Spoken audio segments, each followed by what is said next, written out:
Welcome to my YouTube automotive channel. In today's video I'm sitting in a 2020 Ford Edge and I will show you the location of the OBD2 port or the data link connector.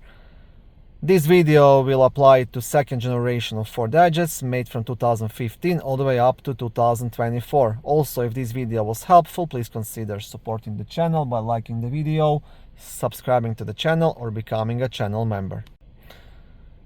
Now you will want to use the OBD2 port in case you are doing the diagnostics on a vehicle. So for example, if check engine light appears on your dashboard, or airbag light, or ABS light, traction control light, only way to get the codes and follow up on the repairs is by connecting the OBD2 scanner to the port, and then you will get the codes which you have to follow up and hopefully fix the problem and see what's going on. Now most commonly you will get a check engine light on and you can scan the PCM, the computer, with a cheap simple scanner such as this one right here, right?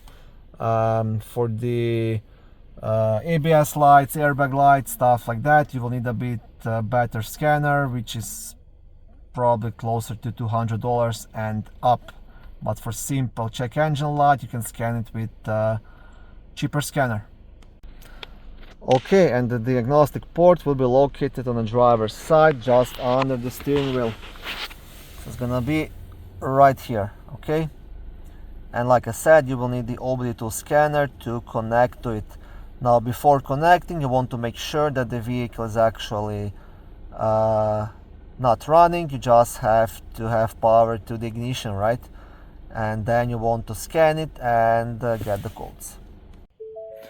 So if you have a push button start, you will press the start button once, so all the lights will come on, and then you will plug it in, right?